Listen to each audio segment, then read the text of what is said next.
Welcome back to Hot Rod Mess. I'm Angie. And I'm Candice. And today we're going to be talking about break fails. And this could be anything. This could be literally failures, fuck shit, life, fucking whatever. Or it can literally be break fail. And I'm Yep. actually going to start off today. Usually it's me yapping. I'm going to actually kick off with Candice because I have a short kind of break fail thing. But I think hers is way more important and way more detailed because I remember actually showing up at her house for something and she was home after this had kind of transpired, happened, or whatever. I don't really know all the details because I'm not one of those people to be like, hey, what's your problem? Like, tell me, I need to know your deeds. If you want to tell me, you can tell me. If you don't, I don't give a fuck. I'm here to listen regardless.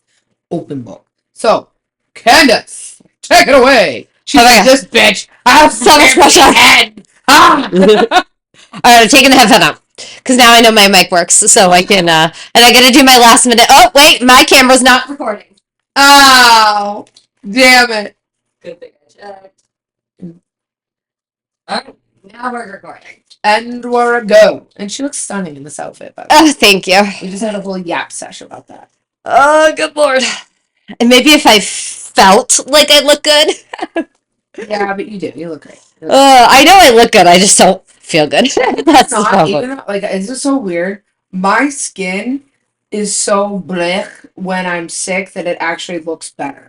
That's funny. And it's fucking weird. That's like, weird. That's fucking weird. Oh, I'm all broken out. Like, ugh, it's awful. Well, I like just finished my period like 3 days ago, like a day before I got sick. So I was like, yay, everything's better. And then I was like, oh, no, no. And I'm like, my chest's all broken out. And Douglas is like, what's wrong with you? He's like, you haven't had this bad of skin since we were teenagers. And I'm like, I don't. No. Don't. Oh. I'm like, this is a bad one. There was hormones that was a bad one, and now I'm gonna wipe my nose, and I don't really care. And you know what? I'm not cutting it out because it's more work for me later. And who cares? Because we're human. We're human. No, whatever. Exactly. Deal with it. Exactly. All right. So let's my ectopic story.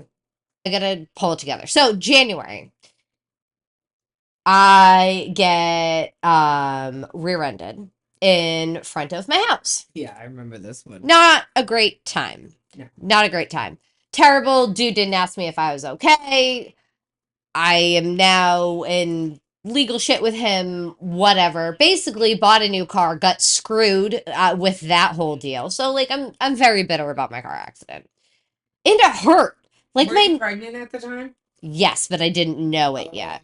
Okay. All right. It had nothing to do with why I had the ectopic, but we do think I was already pregnant then based on the timeline of when ectopics usually happen. Because this was the end of January. We found out that I was pregnant the second week of February-ish, right about then. So basically we find out that I'm pregnant. We were not trying to get pregnant. I mean, not even, it wasn't even like we knew we were gonna have another kid, but it wasn't like we weren't trying. I was on birth control. Now, let me tell you, charcoal negatives out birth control. Not always. Oh, Jake is a product of birth control. Fish oil. Fish oil. Yeah, omegas and fish oil. That's what I started taking, and I got pregnant within like a month. Interesting. We all know my sexual background, so the fact that it took that long for me to get pregnant. Well, I mean, you're really only ovulating a couple of days a month, so. You are, but I was banging every day of the month. um, so fish oils, that's interesting. Didn't know that one. Yep, charcoal was using charcoal toothpaste. Now, I can't say for sure that that's why I wasn't always great about taking my birth control, but I was pretty good about it because, again, we were not trying to have a kid, and we always be banging. So, like, need birth control. So I'm like, I'm not feeling so good. I'm a little weird. And I've always been bad about tracking my period until very recently. I was just like, oh, look at that. I got my period. That's here. It's nice to see you, bitch. Like, I had to track mine. Yeah. so I never really like paid attention to it. And I was like, I don't feel so great. And Douglas is like, are you pregnant? And I'm like, no, bitch, I'm not pregnant. And it's like, well, let's just take some pregnancy tests. He comes home with like a bundle. Don't even. Really? That many? Because you know what his uncle did? Oh my God. He came home with 5, okay, of the digital one. Oh my God, those are like $40 to make sure every day it was correct. Every day. Can you pee on this? Which kid? That one was Ella. Because he wanted to make sure. Was it Ella or was it William? I don't actually remember. I think it was Ella because William will joke with you and tell you he's the only planned one. At least they wanted me. The little one of us is the only planned one as well. He's so like saying that same shit. Oh, exactly. Favorite, they wanted me. Well, actually, though, I guess the older one could technically say that as well too, because we did adopt the bitch. So, like, you know, he's the only one born within wedlock now after we adopted him. So there's that. Ella's like, they didn't want me, and I'm a pain in the ass, and that's me. And I'm like, you know what? Yeah, right. You're a Scorpio, baby. Everybody wants you. But yeah, God. So they are the same person. They are the same person. Literally, he's like, here you go. I think there was 9 of them. It was something like that. Until very recently, I had all of them, and then I had to get rid of them because I couldn't deal with it anymore. And then I had all the ones from when I actually got pregnant again with Ray. Oh my God, those I took every day just to make sure. So take all these tests. We're like, oh my God, we're pregnant. Like we were so excited. We were so happy. And then I started spotting. And we're like, well, it could be implantation bleeding. It happens. When my mother was about a month pregnant with me, she spotted a little. Again, perfectly normal and fine. Oh, look, your camera's back. Yay. Yay. Fucker. So I'm like, it's fine. Next day, little more bleeding. Not clot bleeding, but still more bleeding. I'm at work and I go to my boss. I'm like, look, I think I need to go to the emergency room. She goes, go to the emergency room. Now, this woman, she was a fantastic boss. No kids, mid 40s, career driven, had her doctorate by the time she was like 22 or some shit. Like, awesome. Brilliant woman. I would go back and work. If I didn't have to work for her boss ever again, I would go back and work for this woman anytime. That's awesome. It's hard to find bosses like that. It's hard to find bosses like that. And she was like, go. And I was like, are you sure? She's like, literally, get your ass in the car. She's like, you want to have this baby. Go. Went to the emergency room in Hyannis. First mistake. Where Douglas meets me there, I'm full blown panic. I'm a panic person. I panic. I can't help it. I have very bad anxiety. I don't want to panic. So we're in the hospital and we're waiting. I'm sitting there and I'm just like, Douglas, like, I'm losing this baby. I'm miscarrying. He's like, you're not. You're fine. I was like, no, Douglas, it's not lasting. He's like, you're fine. My husband is very good. He is always everything's going to be fine. He's the rational one. He is He's the calm, rational one. He is the calm, rational one. If you need something done in 0.2 seconds, I'm your girl. I can get anything done in a matter of seconds. That man is going to take him 12 years in a day to do to get him to get up to go get me a glass of water takes 12 years. He goes and gets me the glass of water. Takes 12 years. Guys, they are one and the same. It's just like, it's got to rev. Even my parents joke about it. It's so funny. They're like, man, I've never seen Doug move so fast in his whole life. However, I'm not emotional. My husband is emotional. Pisces. Yeah, he is emotional. I'm not emotional. He always thinks like, oh my God, what's going to happen? And he starts like stressing out and anxiety and all that stuff. And I'm just like, okay. Yeah. Okay. Yeah. He's getting better though. After we had literally the burn where the yard burned down and all that. And, oh yeah. I mean, he's getting better. I mean, there's not much more. I mean, what else? What else? Well, yesterday Douglas came in and goes, it's not good. I said, what's not good? He goes, the truck won't go in reverse. It's a tow truck, $120,000 tow truck. It won't go in reverse and it won't go in drive. I pulled it forward and it won't go. And I went, cool. He's gonna lose it. And then Douglas, we have a problem. I'm in the middle of the road and it won't move. And very calm. The two of them. Douglas is, very calmly walked outside and did their thing. And my husband just went, okay, cycle the key. The fuck? Just cycle the key. And start backing up again. Continue. I'm sorry. Sane. I heard half of that story last night when he came home. Yeah. Not a great time. Just add it to the list. Yeah. We're just going to add it to the shit show list. Chalk it up. Yeah. Chalk it up. So we're in the hospital and they're like, we're going to give you a pelvic exam. I'm like, no, you're not. You're not. spreading the gate when I'm trying to hold something in. Yeah, no. They were like, okay, well, we'll give you an ultrasound. I'm like, yes. They couldn't see anything in my uterus. And they're like, but it was still only like 5 weeks at this time. So usually you can see something, but again, not always. So they're like, you could be fine. It's still really early. Let's do blood tests. Blood test numbers were sort of okay, you know. So this was a Friday. They send us home. They're like, you're really nothing. Oh no, this was a Thursday. They're like, you're probably fine. You know, it's implantation bleeding. As long as you're not passing clots, you're probably not losing the baby. Nobody ever said the word ectopic.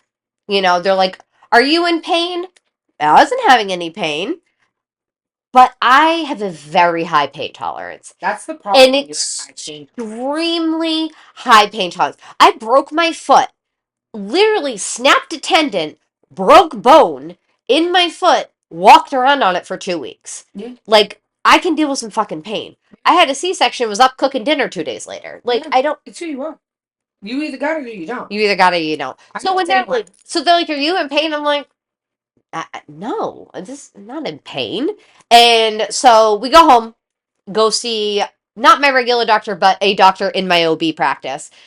Not my OB practice anymore, let me tell you. Thank you very much. And things you learn. but I really like them because I had my son with them, and some of their one of their doctors literally helped me pick my son's name because I was alone in the hospital and panicking and didn't know what I'm holding him, going, is your name Ruxin or is your name Jace? His name is not Ruxin. His name is definitely Jace. But you know, I might have named him Ruxin. However, Ruxin is a good name, but people could have called him Erection. Oh my god, I'm glad. Hence Axel and not Jax. Jax off. Yes. Stop talking. You cannot be yelling that at the dog park. What are you talking about? Jax off? Jax off? Really? Yeah.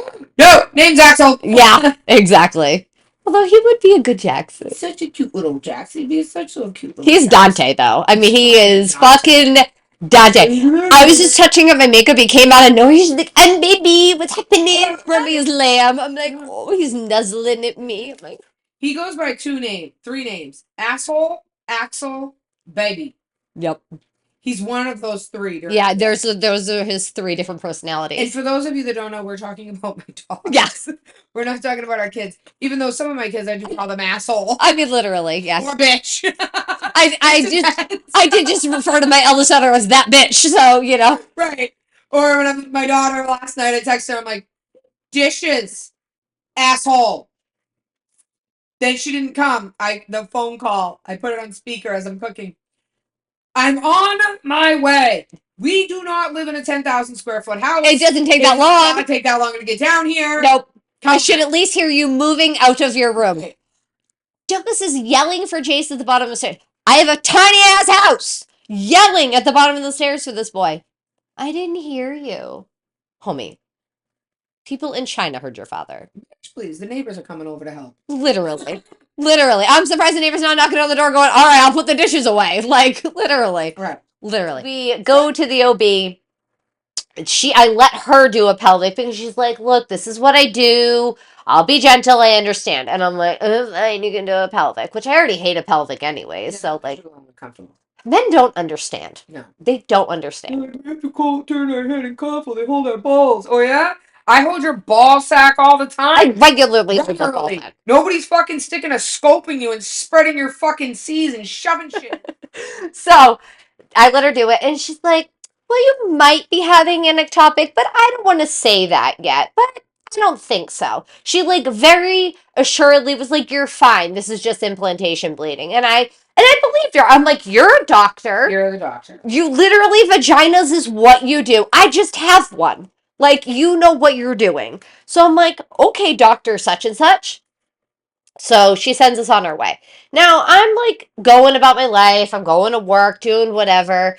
And then 2 days after, or 1 day after this doctor's appointment, I wake up at 4:30 in the morning and I go, Douglas, we need to go to the emergency room. And I'm like, I am dying. I have never been in more pain out of nowhere. It was like somebody just started stabbing me. Oh. And I mean, just, I couldn't even, I'm like bent over my bed. Like the only comfortable position was literally finally in the hospital. I had my legs folded behind me, laying on my back was the only comfortable position. Otherwise, it was agonizing. So I'm like, we have to go. Now my husband knows me that I'm like, we need to go to the emergency room right now. He's like, let's go. You know, because he knows that I'm not gonna. I might be like, sure. If I'm like, Douglas, we're going. Let's go. Right. So I text my mother. She's at her house, and I'm like, listen, I'm leaving the kids. My oldest was like 14, so she's fine. I'll text her that we're leaving, leave the dogs. No one's breaking in my house, and my kids are fine. So I told my mother, get here when you wake up. We're going to the emergency room. Because now she knew kind of what was going on. Takes me to the emergency room. I throw up on the way to the emergency room because the pain is so bad. And I'm like dry heaving. It's awful. More puking stories. And He has so many. so many. I mean, literally. You're a puker. I'm a puker. I almost threw up this morning. You want a long car ride together? Like if I ever make it to Tennessee to actually do a live, and we make it there to do a live with my idol, Yes. I'm gonna tell you, fucking, you puke bit, and you're just gonna have a puke bag. I'm gonna just have to have a puke bag. If we have to drive. If not, I'm flying. Yeah. You I know? mean, I may puke then too. So like, who knows? Yeah. Puke bag. Exactly. I need to just carry them with me. I have my big ass show bag. I should just I'll carry. bring Vinny and let him play on the farm with the cows. Hmm? I'm gonna bring Vinny and let him play on the farm with the cows. That yes, It'll be so amazing. It's my dream. it's a dream. Call it into fruition, baby. We're doing a live with Bunny XO, everybody. Not Yes. really, but we are. No, we are. we are. We're going Eventually, to. My dream, my bucket list, because I just find her so inspirational and so Amazing. She's just amazing. Plus, she's super fucking hot. She's super fucking hot. She's super fucking real. She's so smart. She's so fucking intelligent. Yeah. And I love how supportive she is of her husband, and I love their whole dynamic. Yeah. It really, I connect in such a way because Same. it's literally just like me and my husband. They are each other's number one fans, and that's how I think you and your husband are, and that's how I know me and my husband are. There's nobody who thinks that my husband literally is like, I'm up here. Like Yeah. there's nothing above me in his And eyes. that's how, like, Even when I piss him off, I'm Yeah. still like, and I follow her, and I'm sorry, but I know that we do have a podcast, but I'm not a podcaster follower person. I follow 2 podcasts. It's Bunny and it's fucking Brooke and Jubal second date update because the motherfuckers are hilarious. But I want a second date update to the second date updates. Like they have to do better on that. Because now I'm like always left in suspense. What really happened? you need more. I need more. But Bunny, she's ride or die. And I went to Jelly Roll's concert and I saw him and he's just fucking amazing. It's amazing. It's amazing. I connect with his music so So deeply. much. So So deeply. much. Yeah. And it's even better because there she is always fucking supporting him. So all those fucking haters out there that are like, she's going there, she's a fuck you. She is fucking self-made, motherfucker. Not only is she self-made, she fucking supports her husband, who also is made. Did all that hard work by himself. The motherfucker struggled to get where he is. Yeah. Again, not fucking luck. It's hard motherfucking Hard work. work. That's how we're gonna get somewhere with our podcast too. Is hard work.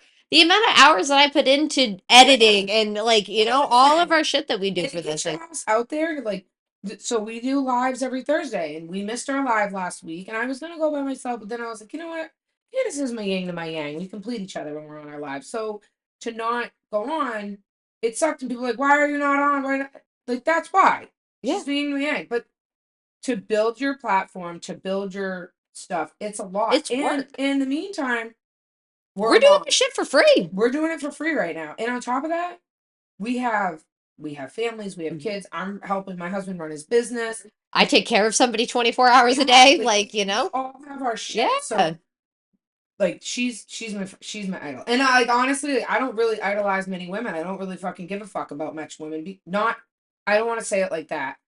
You're a girl's girl, but you are supportive of women who are doing it for themselves. Yeah. If you're a ride or die bitch, Mhm. I'm there for you. If you're a fucking, I'm sorry. What was me, everything. So Right.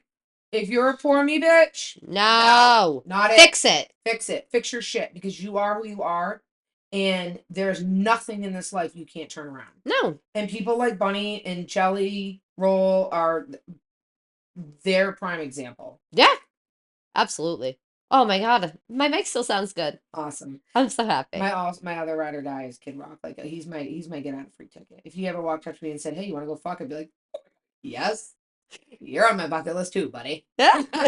You're on my to-do list. Yeah, you are on my to-do list. So it's a pass. You're my free pass. So just putting it out there, just so putting it out there. he's aware of it. He's probably on these stupid bitches. Like, of course, fucking what? Remember though, he has really badass cars, so I'm not gonna lie, I'll probably get lost in fucking conversating. We'll probably smoke some weed and sit around a fire pit with like and just chill out, and it probably won't even end up banging. We'll just have some awesome fucking Right. shit going on. That's another one we should put out into the universe, that we want to do a live with his cars. Oh yeah. Yeah. Badass rides. He's awesome too.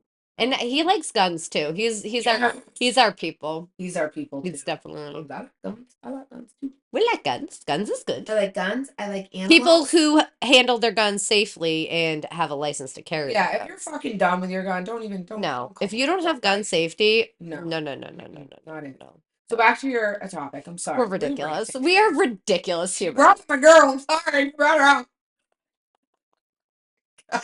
Anyways, we're on our way to the hospital, and I throw up, and we get in the hospital, and I was like, I think I'm having an ectopic, and they're like, you're not having an ectopic, and I was like, but I'm pretty sure I am. So we get in. This motherfucking doctor. This motherfucker.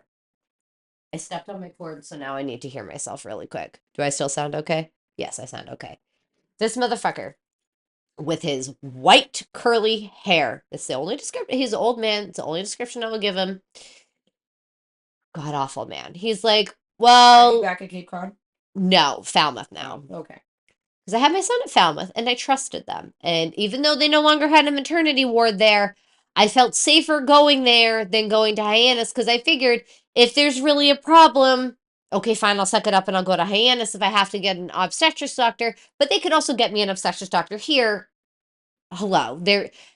The doctor's office that does the maternity ward, their office is in Falmouth. So, like, there's an obstetrics doctor there. Like, I'm fine.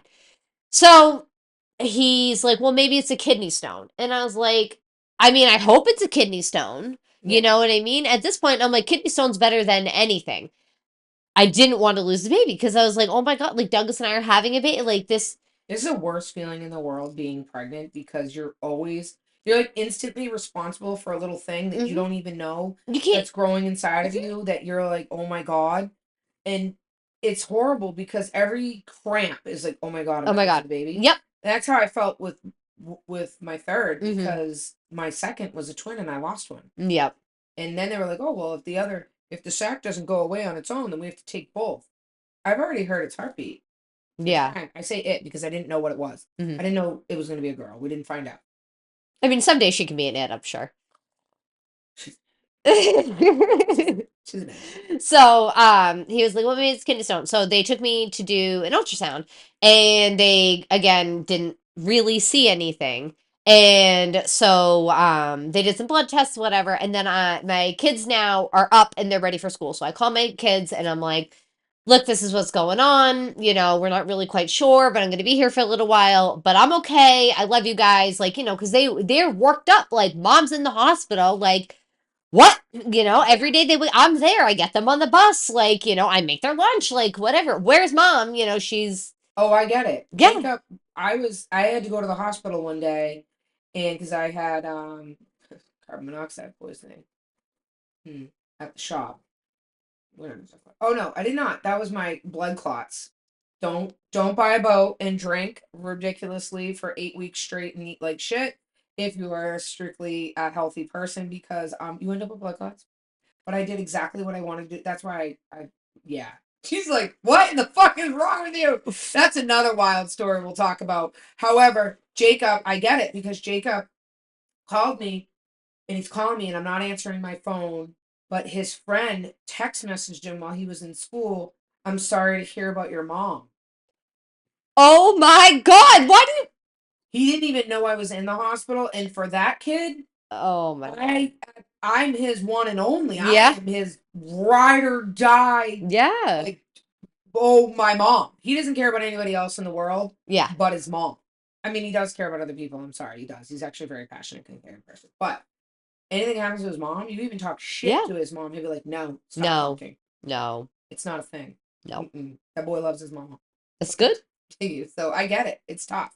You Yeah. have to communicate with the kids when a mom is in a hospital. Yeah, absolutely. And it's like 7 in the morning, so like everything's fucked up. My kids do not want to get out of bed as it is. They're both very very good students, but they don't want to get up. I don't blame them. I don't want to get up. Me neither. No. So I'm on the phone with my kids, and the doctor comes in and he goes, while mid sentence with my daughter, he goes, "You're having an ectopic. You have to go to surgery." And I'm like, what? And Douglas takes the phone. He's like, "We'll call you back." Hangs up the phone. And I was like, that's not how you fucking tell somebody that. Where are your bedside manners? This man has no bedside manner. No bedside manner. So I'm like, now I'm in fucking shock. And I'm like, my whole world has come crashing down. I start crying. Douglas is upset. Now, meanwhile, while this is happening, his literal best friend, his wife is giving birth at the exact same time. And mentally, you feel like you're a failure. As a woman, you feel like you're failing. Like failure. I am failing. I'm like, why is my body doing this? Like, I am very healthy. Mhm. I'm very active. I don't do drugs anymore. I don't even eat meat. Like, I'm very, very healthy. I don't eat as much as I should. Then I was eating more. It's another topic we'll get That's to. another topic. Mental fuckery. Good Lord. But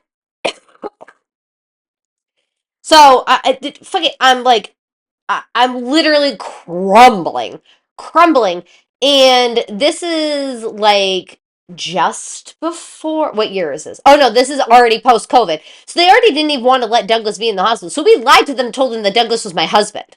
And because I was like, I can't be here by myself. I couldn't imagine if I had to have been by myself. Like, I would have lost my shit. I already was losing my shit. So then they're like, well, you're going into surgery. You just have to wait for the doctor to get here. They're like, it's ruptured. You're ruptured. So for those of you who don't know, let me explain. Basically, an ectopic means that the sperm and the egg met, created the embryo, but then the embryo got stuck in the fallopian tube. So it's just stuck in the fallopian tube ruptured. And when that happens, that's what can kill you. And which a lot of people have died from this. And, if we didn't live in a state where like it was legal, even already when I had my ectopic, there's some states where they couldn't have done the surgery for me. I basically would have had to have been dead to get surgery because it would have been considered an abortion. Now, I don't like abortion. It hurts my heart, but it needs to be legal for these types of circumstances. Two separate aspects of abortions because I am not proud of it, but I've had two. And I didn't know that. I had two, and it was probably the best decision I ever made, given the light of the situation. Mm-hmm. And to bring a child into the world and the fuckery that poor kid that child would have suffered a parent loss. Mm-hmm. That child would have suffered a drug addict parent. Mm-hmm. That child would have suffered. I mean, it would have been bad. And it's not like I was just out.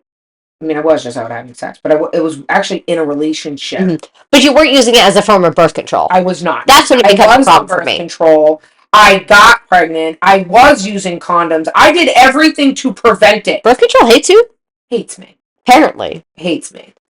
And so when that came to, I remember the first one that I had, I think my husband knew. Mm-hmm. We weren't even together. Mm-hmm. And I think he knew. He actually drove me to the shop because I had to take the next day off, and I just didn't tell anybody why I was taking the day off, and I just said it was for a medical thing. Mm-hmm. And then that very night, we were kind of sort of seeing each other, but not really.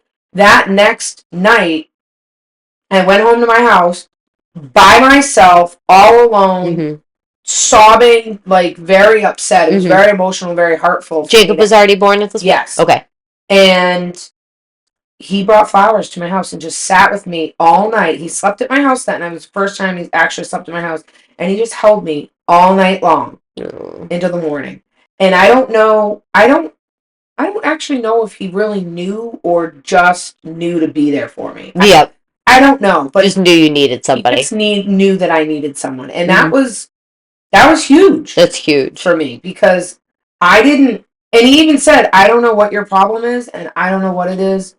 But I just wanted to bring you these flowers. And he brought me this chaos of flowers, which I love chaotic flowers. I don't love normal. Like, if you find flowers on the side of the road that are wildflowers and you can buy them, those are the ones I want. Yeah. I don't like cookie cutter shit. That's funny. Well, Douglas got me black roses with red splatter on them the other day. Chaotic flowers. That's awesome. That's awesome. We have good husbands. Yeah, we really fucking do. Like, we're very lucky with our husbands. Lucky. We married into the correct family is what we did. Totally did. It all stems from his mom. I give Grandma a lot of credit. Grandma gets a lot of credit for this. Oh my god. Our men are fantastic. Yes. I'm gonna die. So basically, yeah, so my fallopian tube had ruptured and like I needed to go into surgery. So I was like, well, is there any way? And now I know I've done a lot of research on that topic. There is no way to save it. Even if like the embryo is fine and the fallopian tube hasn't ruptured, they can't take the embryo and move it to the uterus. It doesn't. It can't and it doesn't. So it is what it is. So I'm literally, like I said, I'm on my back with my knees bent and my feet folded up behind me. Thank God I'm flexible. It was the only way I was comfortable. I'm like bent, twisted up, and they're like, honey, we need to. I was like, I can't move. I'm in so much pain. And they're like, okay. They're like, we understand. Completely understand. So I was like, my husband can't leave me. Now I'm just calling him my husband for the first time. We're already engaged. But yes, I've already gotten the save the date, which I'm still fucking waiting for the date, but it's never come. It's gonna come eventually, I promise. I looked at it when we were moving, and I'm like, this fucking bitch. Yeah. We will. We're thinking like 10 year we're going to have a wedding. I think that's a good plan. Or maybe next year because I really want it. Because this is our 4-year actual wedding anniversary, but we've been together for 10 years this year. So, I don't know. We'll see. I stayed engaged forever, and then it took me 10 years to get married. So that's true. Fine. That's true. It is what it is. It is what it is. Our courthouse wedding was real great. So, and I drive past the place where we get married every single day, and I just get to look at it and go, oh, I got married there. Every once in a while I go, hey, you married me over there. And he goes, I don't want to remember that. Fucking asshole. Because they all try to play all. They all try to play the you. Although this man literally sends me pictures of myself and goes, hey, you're really hot. And I'm like, thank you. He's so great. So Douglas, I was like, I don't want him to leave me. And they're like, well, he has to go now, but we'll get him back, after surgery. And because it was like only a year into COVID, everyone was nervous. Yeah. And so they didn't have him come back when I got out of surgery, which he's still pissed about to this day, but whatever. So they do the surgery. It was so painful. So painful. Now, I'm a very, try and make light of the situation person. I'm always the first one to try and make somebody laugh when it's an awkward situation. Exactly. Exactly. Well, at least you're the bad egg. I would do some dumb shit like that. Exactly. So, fun fact, when I was born, my umbilical cord didn't detach properly and my belly button didn't want to heal right. So I actually had to have minor surgeries on it twice to get it fixed. So I had a literal perfect belly button. I mean, perfect. My mother said to me when I was probably 14, hey, listen, I understand you're a piercing tattoo person. I ask 2 things.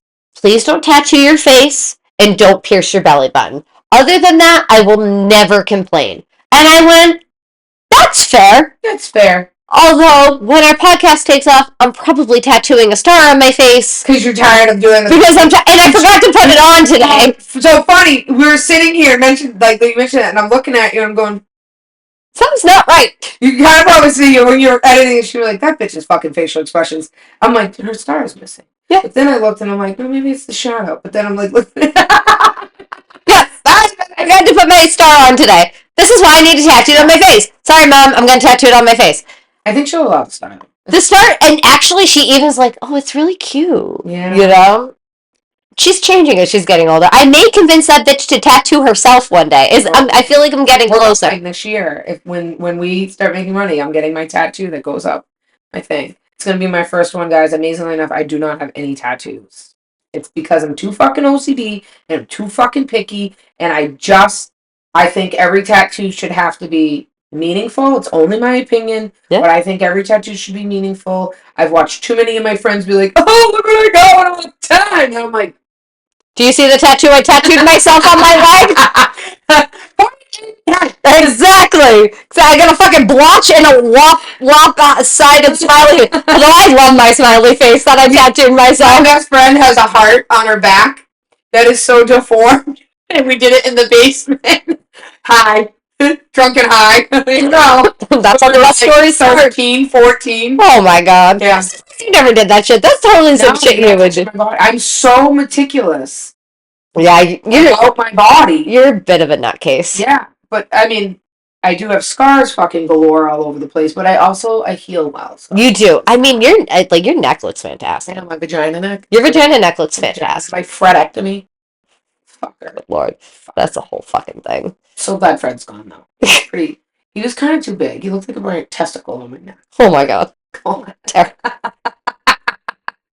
So anyways, the other night I always had this deal: no belly button, no face tattoo. I 100% agree with the no belly button. So I say to the doctor, hey, look, I know you have to go in through, they have to go in through your belly button, look around, and then cut by the fallopian tube and pull the fallopian tube out. So it's 2 incisions. It's your belly button, and then, so I have a tiny little scar over here, and then they also slice up my belly button. So I said, look, I know you have to go through my belly button. Can you please try and be careful? My mother worked very hard for me to have a nice belly button, and I never pierced this shit because of it. So can you help me out? She looks at me and goes, and like walks out of the room. And I was like, I'm like, this is literally the worst thing. Like, I'm already having a shit dick time, asshole. I'm like, literally, I mean, on the list of bad things I've had happen to me, this is easily number 1. Easily number 1. I've had so much fucking good in my life that it does not make it that bad anymore. Mm-hmm. Especially now the baby is here. But fuck, that was, in that moment, I have never been more upset. I have never felt more emotional or physical pain than I was in that moment. And this is... Well, the problem is, just like I said, like, you have, it's like when I was potentially going to have to essentially go in for a DNC with Ella, if the other sac didn't go away, you're left with, oh my god, what the fuck, what is wrong, what is it, like, all these emotional, what am I doing wrong, what am I doing wrong, what could I have prevented, what is, like, all this shit, and you can't help it. Was it that I was made to get the COVID vaccine by work? Is this what caused it? Was it that? Which, that fucking vaccine fucked me up. I was so sick from that. I will never get it again. My youngest 2 will not get it. My oldest, I let her make her own decision on that stuff. My family has gotten it. I did tell my children, when you were of age, you make your own decision. Do whatever you want to do your body at that point. When my eldest hit 16, I said, look, you are still getting any Hep C, that kind of shit. You have to get those. But flu shot, COVID, that is completely at your discretion if you want to get it. I don't think she got COVID this year, but she got flu shot because I get sick a lot, and so she's like, I don't really want to get it. But I get sicker from the shot. I'm better off just getting sick. Yeah. Anyways. Same. So, I have the surgery. It's not very long. If you didn't know, when you have abdominal surgery, they inject gas in you, and that is the worst part. So they didn't do this when you had your shit going on, which I'm glad, because I did not want to go through that again. Anyways. They did. I have no idea. Oh, you would not trust me, because it fucking hurt. It, like, goes up into your shoulders, and it's like, oh, it's so bad. Anyways, so I didn't have that thing. Yeah, it's not good. I just got sewed up like a fucking turkey. I looked like a Thanksgiving turkey. My vagina literally looked like a Thanksgiving turkey. And all I wanted to do was go, joy of kids. Joy of kids. So, I get a surgery. Everything went well as it could go in this situation. They took the fallopian tube. They were debating if they were gonna, like, clear me, do a DNC on my uterus. They're like, no, it's good, and never made it there. Your uterus is fine. So, something was weird. So, we get done. They wheel me out. Douglas is like, why didn't I get to come in? What the hell? They brings me home, and then this was the 9th of March. And 2021, and so that was like the worst day, and then we had to tell everybody. So the kids already knew I was pregnant because, like, I quit smoking, and everyone was like, why aren't you smoking, you know? So that was always my tell with Jace and this one. I quit smoking. Well, she's pregnant, she quit smoking. We had to tell everybody, you know, like, this is going on, and because, like, you know, Candice is down and out. Candice is never down and out. I'm always the, like, what do you need, I got you person. It was, you know? Very secretive at the shop, too. Yeah. So, obviously, we have a family-owned business. My husband and I own it, but we have a lot of family members that work there, so it was very... Yeah.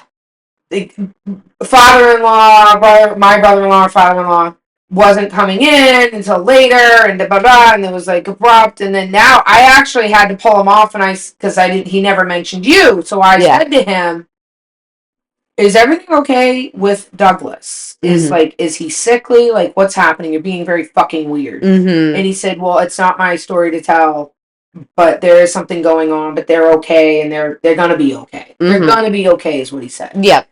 I said, "Oh, okay." Yep. He was right. We were okay. Mm-hmm. We were not okay, but we were going to be okay. And we now are okay. That's a good way to say it. They'll be okay. Yeah. So so that happened on the 9th, and then I'm not doing good. I come home. My poor kids, they're like, they don't know what to do because like mom's hurting, and Douglas and I are like devastated. You know, I mean, this is like now you have to go home. Yeah. You have to pull your face together to be there for your kids. Because my kids are upset too. They're upset. They don't really understand what's happening. They just know that you've just been through a trauma. Yep. So they're naturally, because you're close to them, are going to be supportive of you and want to be there for you. Yeah. But you can't really show emotion, because if you do, I don't want them to get upset because I'm upset, you know? So when do you ever have time to process as a parent? No, literally. I didn't process. I'm usually very good at handling my emotions. Like, for years, I've handled my anxiety without medication, and, you know, which has been great. And I went back on it last year, and I don't think it's right for me. I think I'm better off without it. Honestly, I think my mild panic attacks, they're not mild, but my few bad panic attacks a year are okay. You know, it's okay. I can have a panic attack once in a while. Like, it's okay. But for years I've handled it on my own, but I didn't handle this well because I had never lost a kid before. I got pregnant with my son. I had my son. Right. And that was it. There was no other pregnancy scares, I was never pregnant. I was such an easy everything. Yeah. When he came out of the womb. But while he was in the womb, he was easy. He decided to be hard afterwards. Yeah. You know, so I'm trying to like comfort my kids, comfort my husband, comfort myself. And then, so Douglas stayed home with me for a couple of days because I couldn't really do anything. And then he goes, you know what? Let's just get married. And I'm like, what? What do you mean just get married? He goes, let's get married. And I was like, okay. He goes, call the town hall. I still always have to make the phone calls, you know, God forbid. So they're like, yeah, and I think it's because they know my father. They were like, all right, we got you. So they said, yep, the 11th. And I'm like, 311. Okay, armed robbery. All right. Okay. So also love the band 311. So like, cool. Perfect. So they were like, "Yep, we'll do it." And so we went, and I was just ready to just do it in the town hall. And they're like, "No, let's go across the street. There's the pagoda, and we'll do it outside." And so that was really sweet. So my son walked me down the aisle because we didn't have anybody there because we were like, it's just us and the kids because we didn't need a whole thing. I get to the end of the aisle and I have a bouquet because my husband was on it, and she goes, okay, put that down so you guys can hold hands. I'm like, I can't bend down. I couldn't even bend over. And she was like, what? And Douglas just took the bouquet and put it on the ground. He was like, we don't need to. No. He's like, bring those emotions back. Yeah, we don't. She's not crying right now. Like, let's just keep going. Best part is, my only thing I ever wanted for my wedding was, one, to marry my husband, and two, was to walk down the aisle to the Darth Vader theme song. So that's what I did. I played it on my phone. Awesome. And walked down the aisle to the Darth Vader theme song. And I wanted my son to walk me down the aisle, because, like, that's my man. And so walking down the aisle gave me away, and it was great. It was just short, sweet, you know, we didn't say anything of our own stuff, but we got married, and then, we told his mother, she was a little mad at us that she wasn't there, but she goes, you know what? I'm sad that I wasn't there, but I understand why you guys needed to do this. And you know what? I appreciate that. You know, she has always been very supportive of us. Our dirty picture we have in our living room, which isn't that dirty, we're both really not fully clothed. Fully clothed. She's the only parent who goes, if you guys like it.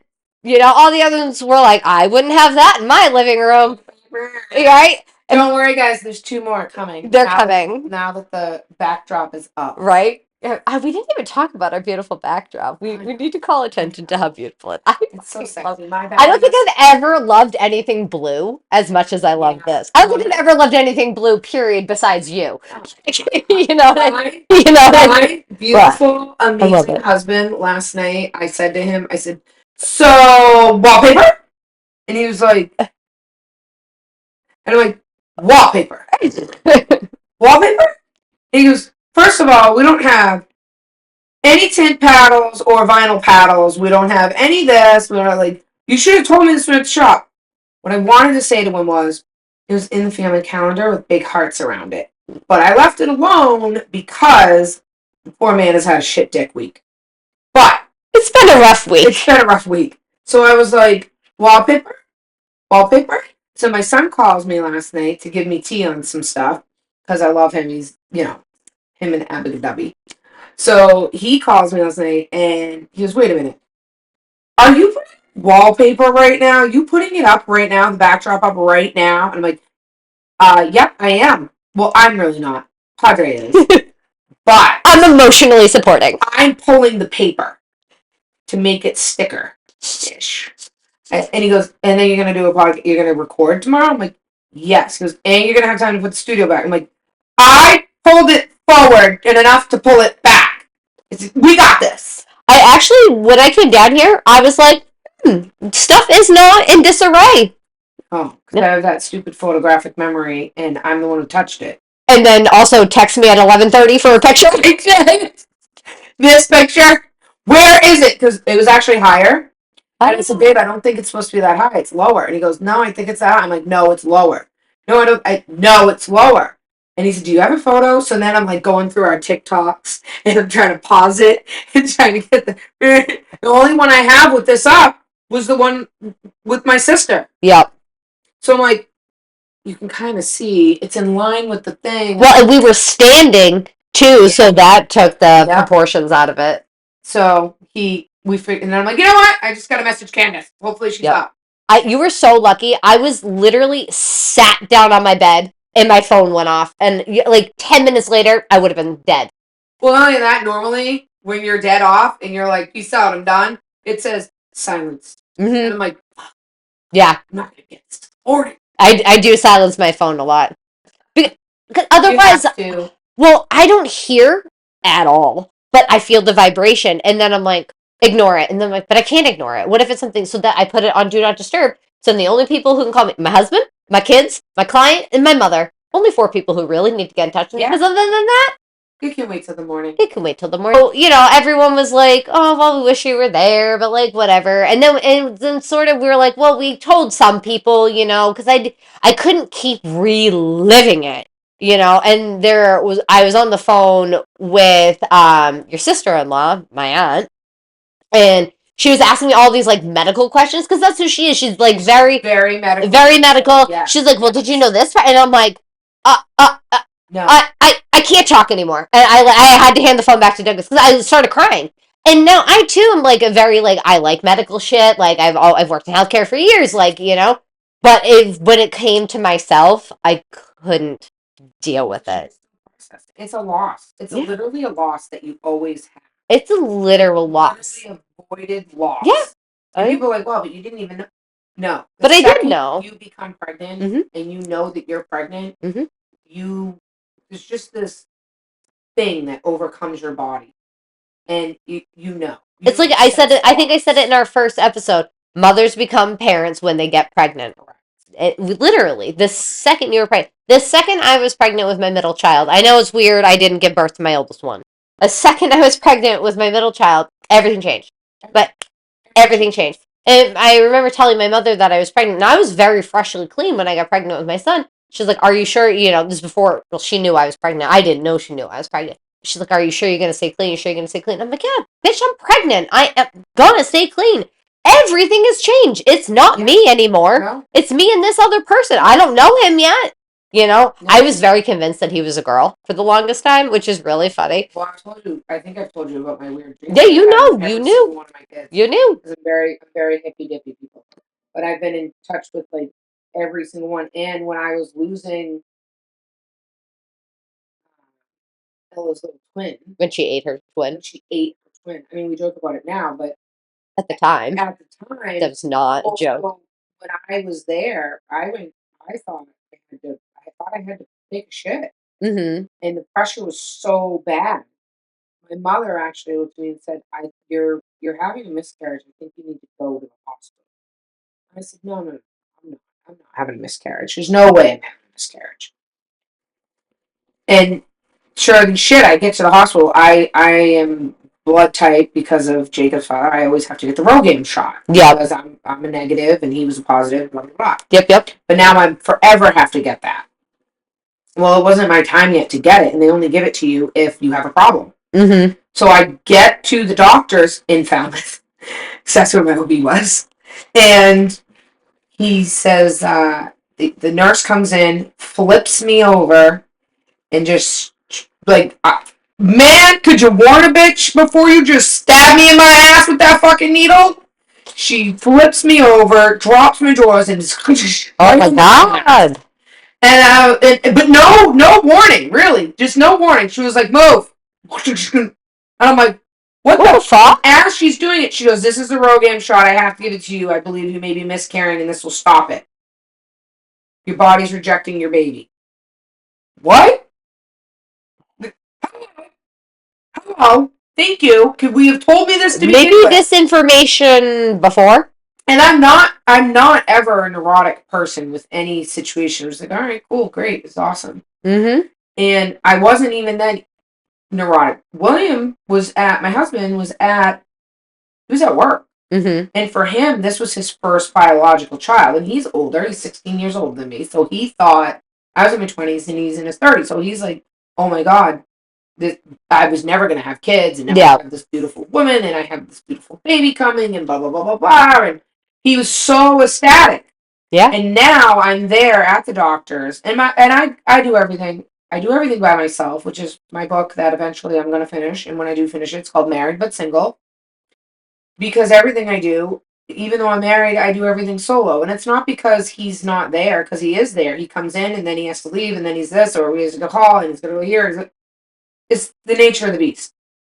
But when that happened, I now had to explain to this man on the phone that we may have to lose both kids.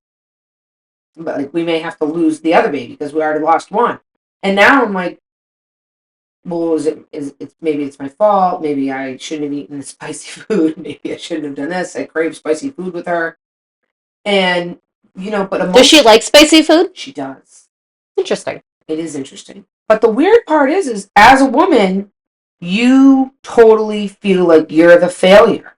Absolutely. And your husbands and all of them have to pick up the slack. Yes.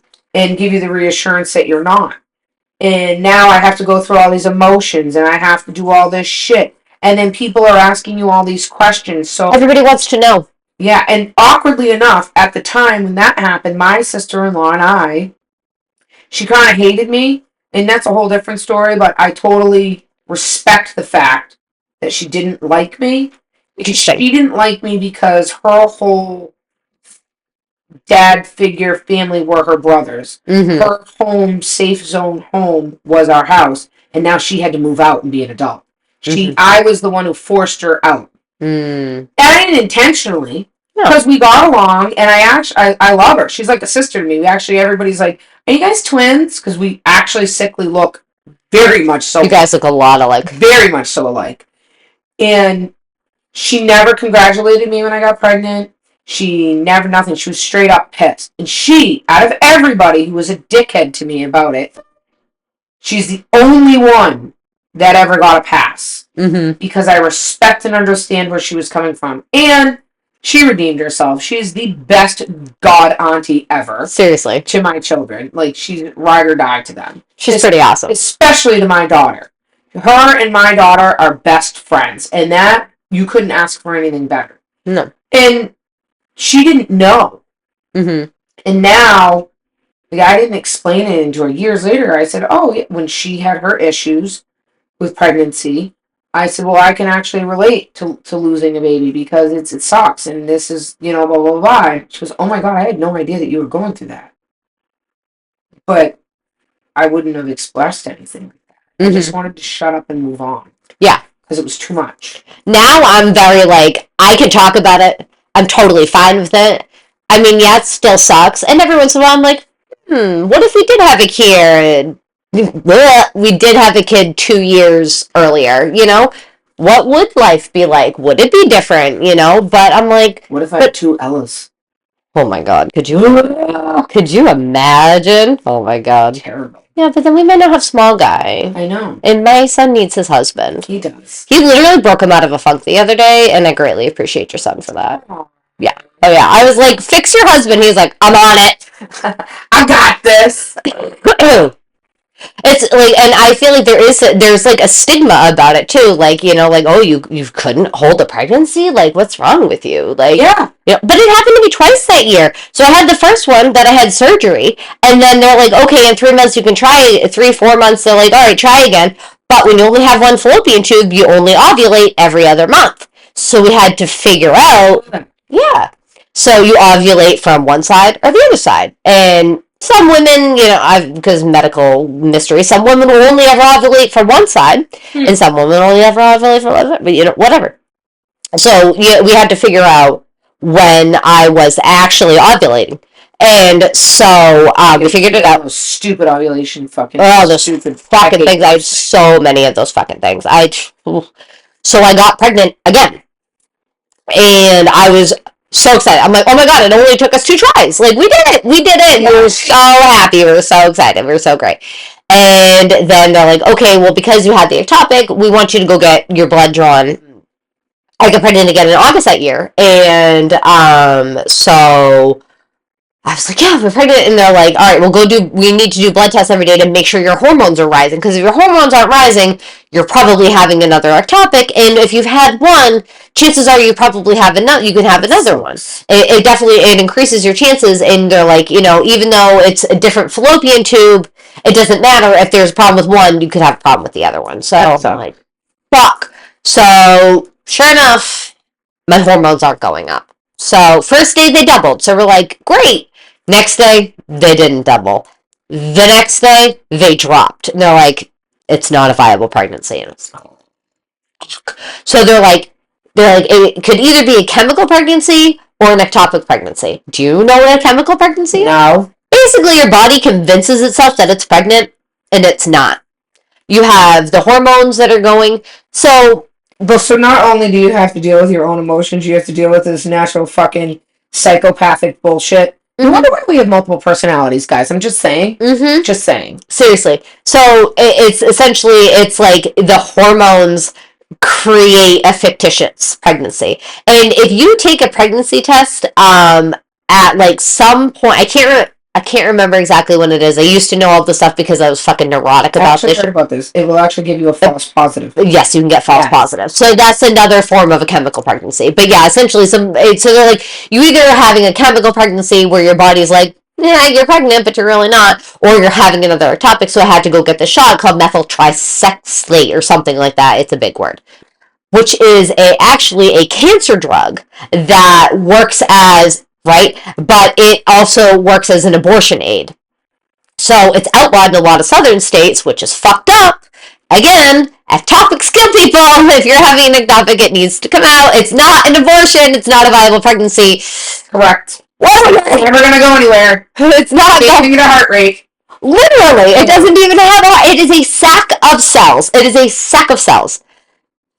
It makes me so mad. So I had to go get the shot, which shot hurt.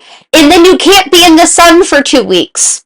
I literally and it's the middle of summer. I had to live under an umbrella. They were like... Well, you should have to go into your vampire state. Oh, literally. If you look at my TikToks from the summer of 2021, they're all me under an umbrella like, hey, like, I almost died again. Look at my umbrella. We were going to my father-in-law's or something, and I had to text him, hey, can you put up the tent for me? And he's like, yeah, but why? And I'm like, well, like, I can't be in the sun. He's like, I know you're a goth, but, like, Why can't you be in the sun?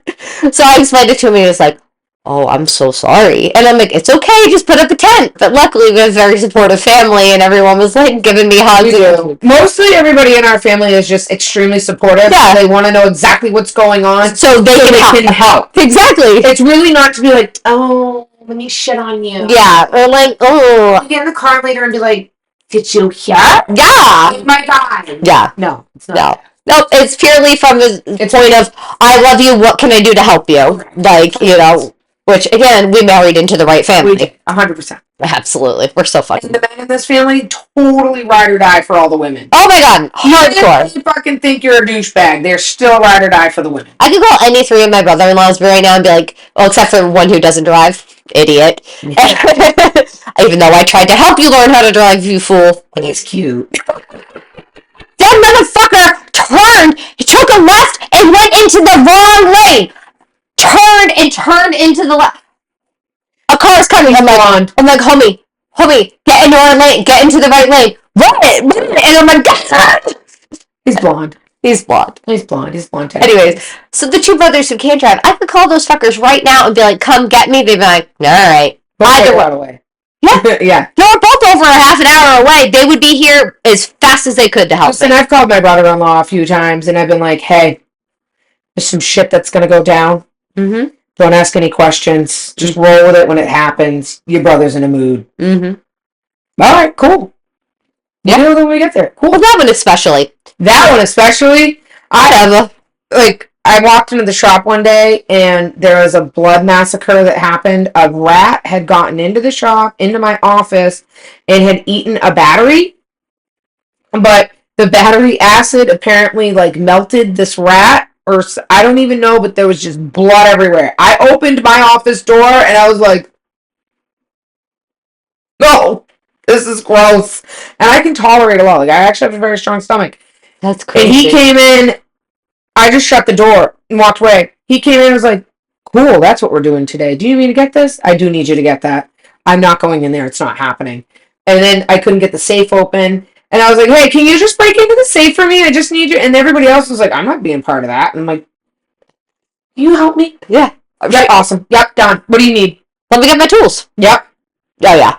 Absolutely. Then my husband walked in and saw us breaking into the safe. And he just walked by and was like, I don't even know what the fuck you two are doing. My wife and my brother just doing some dumb shit. Dumb shit. Yeah. Whatever. What's your story? Whatever. So I get this stupid shot. Can't be in the sun for 2 weeks. And I was very good about it. I stayed out of the sun because, like, I don't want a tan. I especially don't want a sunburn. They're like, no, you'll literally get blisters. It's not that. And I was like, fine, don't listen. So I stayed out of the sun. Then I had to go get another blood test to make sure my levels were actually dropping. They called me panicking. My levels hadn't dropped enough. I was off by 2 points, come to find out. I'm like, I would have been like, no, I'm fine. Like, I'm fine. So I had to go get another shot, which now I'm fucking pissed. So go up there, and I'm having a panic attack when I get up there. Thank God, there's this doctor at my practice. I'm not going to say her name because it's not cool. But that woman, she delivered my youngest. She is my savior. I said, look, I need some Klonopin. And she goes, all right. She goes, not usually something I'd prescribe, but you got it. I was like, I'm literally going to lose my shit. And I was like, you know what I went through in March, and now I'm going through this shit again. She's like, you already sold me, honey. You got it. I'll give them to you. Don't worry. And I was like, oh, thank God. She was so great. And when I gave birth to the little, I go, I want to watch the whole thing. I had a C-section. I want to watch the whole thing. She's, all right. Just going to watch the whole thing. That's awesome. She's like, nobody wants to see that. I'm like, this wants to see that. Out of all the bullshit I had to go through, I want to see it. The fucking cake come out the oven. Exactly. Exactly. So I got my second shot, then my levels were going down. We were fine. So then I was like, okay, I'm going to a specialist. Because obviously I lost one fallopian tube. Clearly the other one's not working. I only have one left. So, like, now I don't have any, which is great. And so I went to a specialist. Long story short, I'll tell the whole story someday, people, but we're already at an hour, and I need to go home, and I'm sick. So, so I had to go through IVF, and before they let you do IVF, this is the interesting part, they inject you with this dye, and then they watch to see where the dye goes, and it goes up your fallopian tubes to test your fallopian tubes to see if they actually work, because a lot of infertility is your fallopian tubes. Primarily, that's what it is, and they can clear the channel, then you can be good, or you know that, like, okay, it's not going to work. So I already had one gone, and it hurts. It's so weird. It's like uncomfortable. It's that weird burning. Yeah, it's like that. Because I've had that dye, like the contrast. It's kind of like a contrast. When they were trying to find the blood clots, another long story from my dumb episode. Mm-hmm. They put a dye in me. They rushed me into the CT or whatever to find the blood clots. They actually thought it was in my lungs. That's when that was the hospital visit where they were like, "Oh, sorry to hear about your mom," and my son's like, "What the fuck?" Yeah. Good Lord. Good Lord. Yeah, so they do this dye to, like, check your fallopian tubes, and the two nurses, they were so fucking cute. They were so fun. The IVF clinic that I had, Boston IVF, I will shout them out. If you are in New England and need IVF, Boston IVF is the fucking place to go, I swear to you. Awesome. They were amazing. So they're like giggling. They're so cute. And they're like, all right, honey, it's going to hurt. I'm like, nothing hurts me. And I'm like, oh shit, that hurts. And they're like, told you. And we warned you. Yeah, they're like, we warned you. They're like, okay, well, on the right side, there's nothing. I'm like, there's no fallopian tube. They're like, oh yeah, that's right. And I'm like, yep, that is right. There's nothing there. And then on the other side, it was like swollen at the top. So the stuff was coming out, but it wasn't flowing like it should. No embryos getting through there. Yeah. So the doctor who I had, who I freaking loved, he was like, yeah, you're not getting pregnant on your own. He's like, you're just not. You're going to have another ectopic. He's like, you're doing this. He's like, and we're not doing IUI. He's like, the IUI is when they literally just, like, shove a shit ton of sperm in you, and, like, you lay there and, like, hope that it falls in the right place. He's like, it's like in the movies where she's upside down like oh, this. Trust me. Douglas and I did that. I literally got a wedge so that after we banged, he would lift my legs up, slide the legs under me, and I would just lay there for 20 minutes and just let the sperm roll down into me. Like, literally. We did that. Trust me, I've done that. And he's like, no. He's like, first of all, I'm not charging your insurance for that because it's not going to work. And two, I'm not putting you through that emotionally. He's like, because it's not going to work, and you're going to get excited that you think it's going to work and that it's not going to work. He's like, we're not doing that. He's like, I do not put, he goes, you've already had enough trauma. I'm not in the business of putting you through more trauma. Awesome. This is the kind of doctor. Most doctors are like, let's try this and let's try that. No, he's not fucking around. I learned that with IVF. Doctors and nurses, they don't fuck around. They're like, no, we're getting you pregnant. Like, we don't care. When I gave birth to my littlest one, she was like the 999,000th baby that they've had in the last 30 years. That's yeah. Awesome. I could get her real number if I asked for them. Like, you know, because they track their numbers of babies. They sent me this whole thing, like, how much did she weigh? And give me a picture. And, like, they filled out this whole, like, thing, you know, because they keep statistics of, like, their baby success rates. She was one shot. That was it. I only had to do it once, which is very rare that you get it on the first try. But he was like, listen, he's like, everything else works. Your ovaries are fantastic, and your uterus is great. Your fallopian tubes are fucked. Now, come to find out, they have no real answer why my fallopian tubes are fucked. He said, most likely, it's when I had my C-section for my son, they got bumped. Because essentially, when they cut you open for a C-section, they just... and then everything goes back. Because your intestines, if they get moved, they go back where they're supposed to go on their own. They do. Interesting. I find that to be very interesting. So he's like, they probably just got bumped along the way, and he's like, it happens. And I'm like, thanks. Like, it happens. Yeah. It does, you know? So he's like, it's fine, you know? He's like, but at least now we know, you know? And it worked. And that's awesome. And, I mean, just to... if I just know that even when you...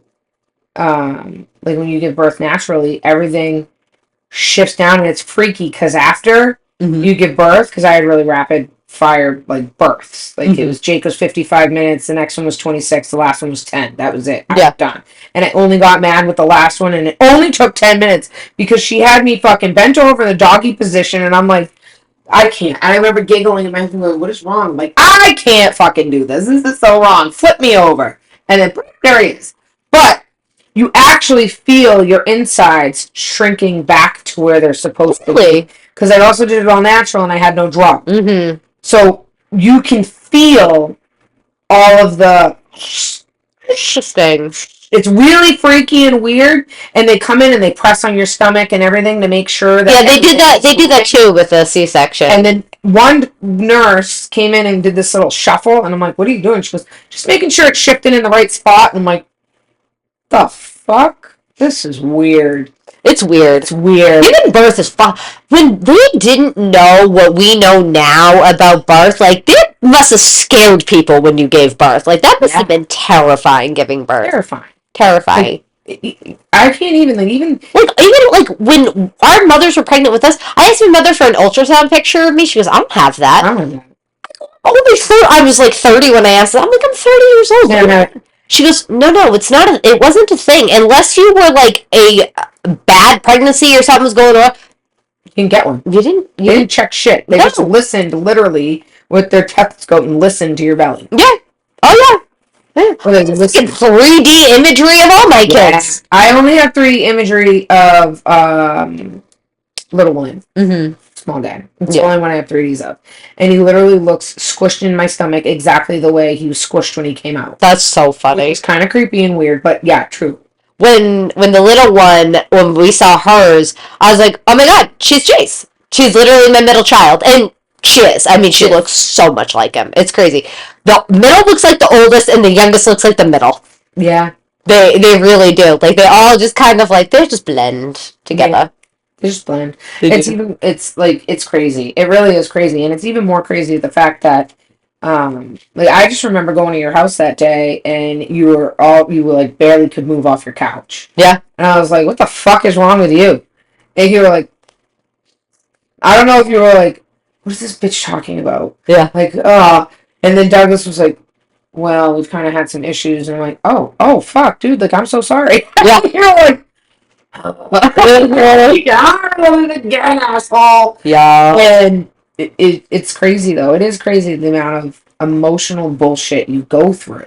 It's crazy. And you literally feel like your brakes are failing. Like, there's no, like, my brakes failed. Pumping the fucking brake and nothing is happening. And you're just like, when is it going to stop? Yeah. And eventually it does. Eventually it does. And, now I have a 2-year-old amazing little human who I wouldn't have, But, like, I didn't process my shit well, and then I did, and we had a little burial, and I lost my shit, but I needed to do that, And processing. I'm glad that I did, because I was not processing. I was just smoking too much pot. I know I'm clean. 13th step. Get at me. People get very weird when you say you're clean, you smoke pot. Like, I'm fucking clean. I'm not smoking crack. I'm clean. Right. Literally. I was smoking too much pot. And I was just numbing myself. I was fully numbing myself, and then in order to do IVF, I had to stop. And that's like when I was able to finally be like, process. No, process. Yeah. I'm like, it's okay that I lost a person. Like, I lost a baby, but it's okay. I resort to anger with it. That's my anxiety, is anger. My anxiety comes out in anger. And niggas be like, why are you so pissed? Why do you go right to yelling? And I'm like, because I'm having an anxiety attack. I'm mad. Yeah. I'm upset. When I have anxiety, I get mad. Right. Mad. Just go from 0 to hero in anger. Like, I could be a fucking evil villain if I wanted to. And it's great. I will ruin your life. And then be like, hey, so we're going to get tea or crumpets, or what are we doing? Because we're out of our goddamn minds. Yes. Yeah. And then people are sitting there going, what the fuck just transpired? No, I don't want to even be in a room with you. And I'm like, well, I've moved on. Why haven't you? Right? Just move on. Just move on. Just move. Yeah, just move on. But it's like, so break fail is a thing. I mean, it's a thing. You literally fail. And the funny, I want to hear your break failing story. So I have a lot of break fail stories, but my literal legitimate break fail. Oh, side note, before you tell the story, everybody, if your brakes actually do fail, do not panic. No. It's very situational. Pump your brakes and try and slow yourself down as best you can. Do not slam your car into park. Fuck your transmission. But don't panic. My husband and I were talking about it last night, and he was like, well, it's very situational, what you need to do. Basically, Now, I know most people don't know how to downshift, and most cars you can't downshift. Basically, you're first on your steering column, it would be like first, second drive. Exactly. That's your downshift. Exactly. Thank you. That's the way to explain it. And, so downshift to those lower numbers and try and get off the road. Get off the road. Mm-hmm. But don't panic. Don't panic. Not a thing. I ran out of gas doing 75 on the highway in the left lane, and I calmly got myself over. I was 16 when this happened, and I calmly got myself off that. With the dummy light that said, "Bitch, you need fuel." No. So the asshole that I was dating told me, "Oh, your gas gauge doesn't work." He told me this because he would tell me that he put gas in my car but didn't. So I went to go visit my friend who lived 69 miles away. It said I had a half a tank. He's like, "Oh no, I filled," or it said I had a quarter of a tank. And he was like, "No, it's full. I filled it." He didn't fill it. And I believe this asshole that he filled my tank and that my gas gauge didn't work. Dick punched him. Yeah. Totally been like. Also, maybe I was 17, not 16. But god damn it!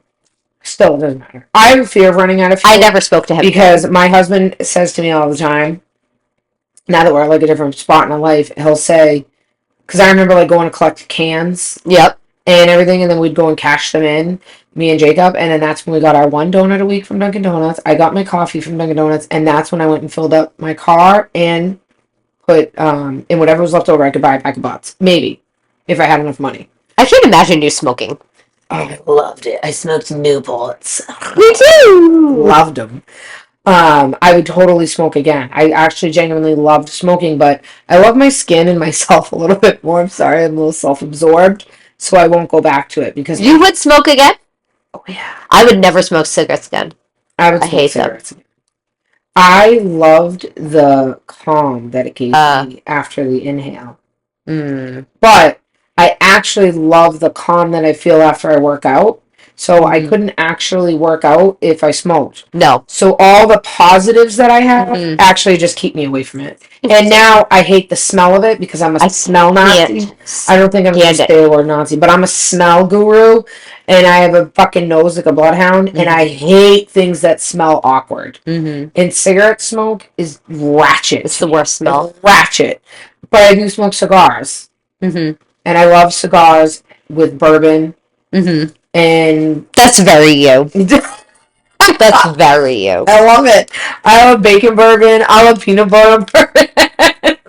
I think I have peanut butter bourbon. Oh no, it's peanut butter whiskey in my cabinet. I think he's been drinking that. Actually, I'm sorry, it is peanut butter whiskey. But I love all that over like ice and a good cigar. Interesting. Love it. I love it. But I have to have that combo. It won't work. Okay. So I don't know. I have a cigar right now, but I don't know how it's going to work because I'm actually afraid to have a drink. Because alcohol's made me like feel like shit and sick. Yeah. And I haven't drank since December, since the ugly sweater party in December. I haven't had any alcohol. That's amazing. Like I tried that. Actually, I shouldn't say that because I tried that little glass of wine when we had our meeting, and I drank literally like an inch, and I was sick as shit. That's crazy. Weird. It's weird. You need to stay away from booze. I need to stay away from booze. Just smoke pot. I know. I like pot too, though, so next time. But brake failure is the real thing, and like as Candice said, don't panic. Like don't fucking panic. Just relax. Downshift your car. It's a thing. Or you can slowly pull your e-brake up if you have an e-brake, and slowly. Don't just yank that bitch. Oh my god, no. Try pumping your brakes, because you might get a little bit of fluid left to slow. It's all done under pressure, so when you pump it, it builds up pressure, and then if you have a leak, then it's like, you know, so that's why you gotta start pumping your brakes. But my son, 2 horrible moments in a mother's life is getting a phone call that your kid has been in an accident. I've had that twice. One, I was on police week, in which I was the duty wrecker that was on call. My kids got out of school. The first one was my kids got out of school, and my son actually called his dad and said, "Hey, we were in an accident. We're okay, but Ella's very upset. This is what happened, but the cars are wrecked. They're done." So I call my duty wrecker, I call my driver. I don't give a fuck what you're doing. Drop everything and go there. I just hop in the car and fucking go. I'm not actually, at the time I wasn't in a truck. This is when we had enough drivers because people worked or whatever. So he goes to the scene with my husband, who is in a truck.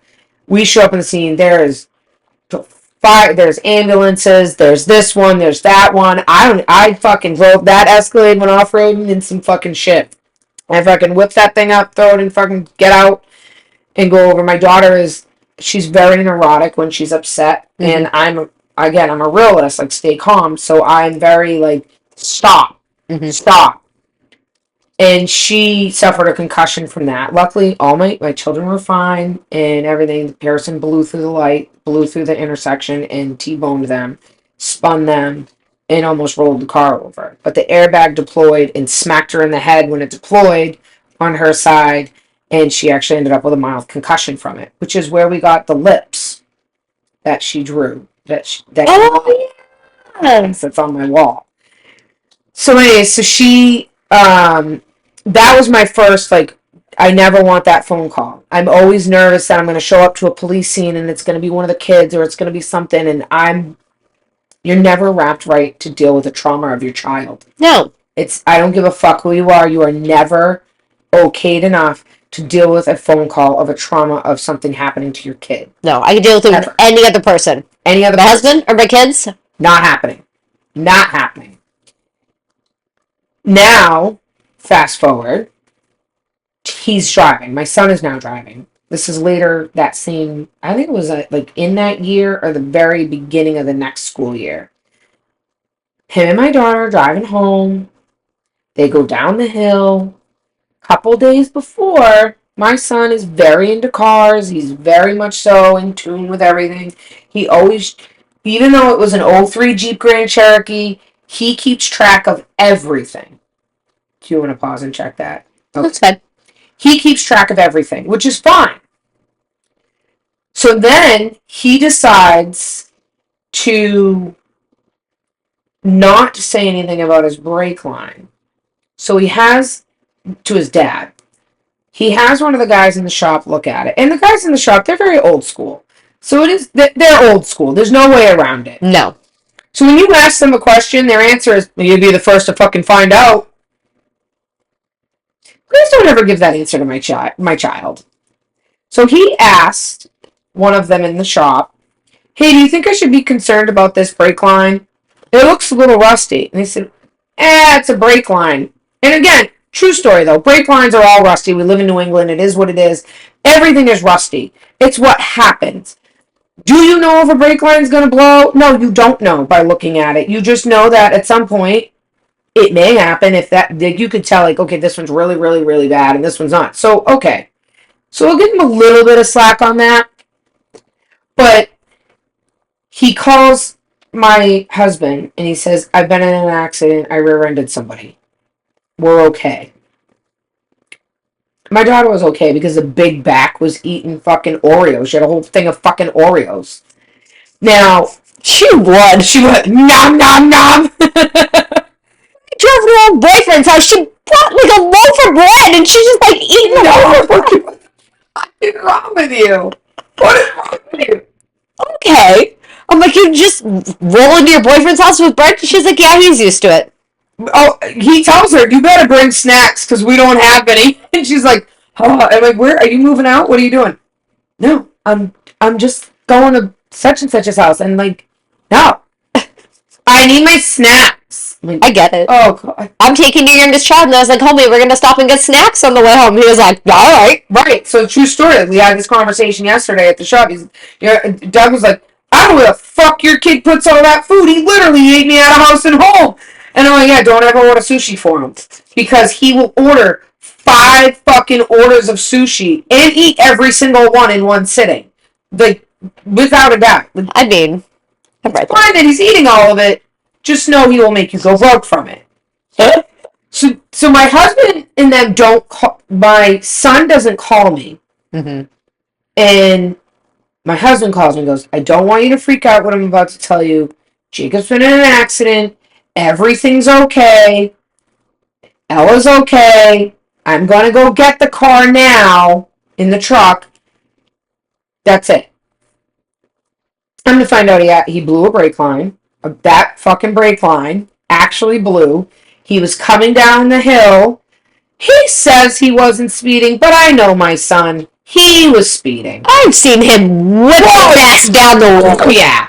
And it was wet out. It was like that hazy wet. He definitely fucking plowed into that person because there was no chance in hell of him stopping. He hit the brake, the pedal went to the floor, he said, and that was it. Right into the car. He totaled his Jeep, fucked up the other person's car, got totaled. Ugh. Lesson learned. Yeah. Very expensive lesson learned because, of course, it went against his insurance and all that. Oh, yeah. But I said to him, dude, seriously? Now that I know you're okay and everything's all right, what the fuck? Mom, it's my brake. Time out. Whether it was your brake line or not, going too fast. You were probably going too fast. Speed limit on that road is 40. I was going, and then he ask Ella. I ain't asking Ella shit. The bitch was eating Oreos. You think she was paying attention to your speed? No. Ella has learned to get in the car, buckle, strapped in, get food, because it could be my last meal with you, and shut the fuck up. Or she's not getting a ride off. That is what that girl's learned. Okay? I kid you not. So it's a true thing. Like, you really want to just, if you are in question, if you have anything that might be, check it out. I know so many people that never even check their brakes, and it's a thing. Or the other girl I told a couple weeks ago that rear-ended somebody, she thought it was her brakes failing. It was ice. So educate your kids. Like, educate yourself. Don't panic. Just keep a good distance. If you have a question, keep a good distance. Don't tailgate. No, and my rule growing up, they're not going to go faster. They're not. If you're tailgating me, I'm fucking going slower. Yep. Because I'm already going too fast. So the rule of thumb is, for every 10 miles that you're going, that's how much distance you should be away from the car in front of you. Seconds? Like how many seconds?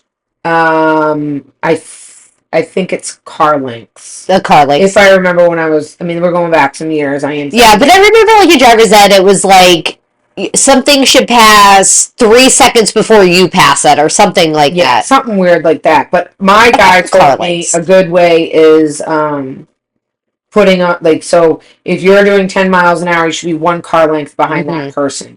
If you're doing 20, you should be 2. Centrifugal force and the force of stopping and impact reaction, it will give you enough.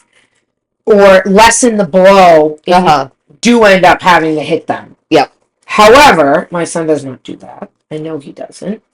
And the other thing is that you want to keep in mind that I have learned over the years that I've been told by an old timer. If you can see the back of the wheels in front of you, fully of the car in front of you, if you can see all of the wheel, all of the tire, not the wheel, the tire, then you are probably a good enough distance away. Interesting. Because if you can't see them anymore, he said, even when you're creeping up and you start to not, you can't see it. If you can't see it, you can't react. That means you're too close. Huh. I never thought about that. Some guy taught me that. And I've actually used it. And that's my mental note in my head. Now, I also learned about weight-wise of your vehicle. So if you have a big, like when I'm driving the truck, you have to take, in fact, that if your truck, I'm driving a 24,000-pound truck. So if that truck is 24,000 pounds, that is 24,000 pounds unloaded that you have to slow down. It's a lot. So you should be, again, we're back to the car lengths, for every pound, like 1,000 pound, you should be away from the car in front of you. Now, it's 24,000, so that would be 24 car lengths. And I'm not going to lie, if you're rolling at 70 miles an hour in that truck on the highway, and you're 2 car lengths, you ain't fucking stopping. That bitch is not stopping. They're heavy. They're heavy.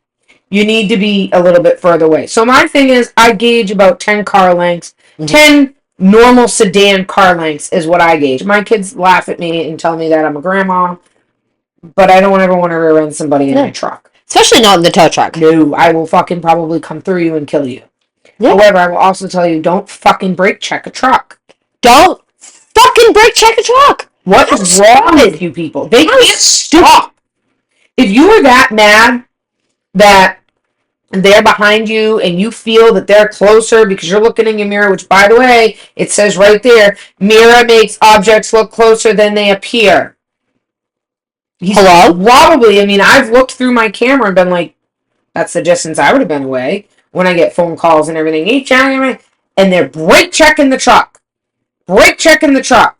Why? Do you want to dive? Do you want to dive? Do you want to dive? Came to a complete stop on the highway, and my driver, brake failure right there because he couldn't stop. It's an air brake truck. He ended up swerving around her so he didn't blast into her. And by the way, by all the cameras, he was not in the wrong, and he was so far away, but that just gives you a thought on how far away speed-wise you really need to be. This guy was about 25 car lengths away. He was doing 60 miles an hour because we have it all on camera and everything. And when she came to her abrupt stop to watch what was happening onto the right side in the middle lane, he couldn't even slow down quick enough. You see his brake lights way over here. Come on. And you can see the truck skipping. And he had to turn the wheel because the truck just wasn't stopping. He ended up rolling over in a ditch. He rolled the truck over. Now, thank God, like, he's alive and everything. The cop caught all this, said the woman was at fault. We still had to eat it. $15,000 later, we had to eat it. That's crazy. Yeah, it's good old Massachusetts for you. That's insane. Yeah. But it's a thing. Brake failure is a thing. Brake failure, whether your emotionals are breaking or whatever, it's a real fucking thing in life. Yeah. And as far as your brakes in general, pull it together, people. Yeah. Check your shit out. Check your brakes and check yourself. Yeah. Check yourself. Check your brakes. Exactly. So I think with that, unless you have anything else. No, let's wrap this shit up. I think we're going to wrap it up. And I just want to say thank you so much for joining us on Hot Rod Mess. You can see us at hotrodmess.com. We're on all major platforms. And Candice will finish it off because she has done a very good job of rattling off our podcast platform bullshit. All right. So basically, I see something on the ground that I feel like should be plugged in somewhere. But you know what? I'm not going to question it right now. Oh, I know what it is. It's my phone charger. It's fine. It's fine. So yeah, like you just said, you can find us on hotrodmess.com. We are on all social media as Hot Rod Mess. Please go follow us on TikTok. We make really fun TikToks twice a day. She's morning and afternoon. We do lives. Like, it's a real good time. If you want to send us an email, tell us about your break failure, please do. We want to start doing listener write-ins, so please do that. hotrodmess@gmail.com. And again, find our website at hotrodmess.com. That's it. That's it. See you next week. Bye.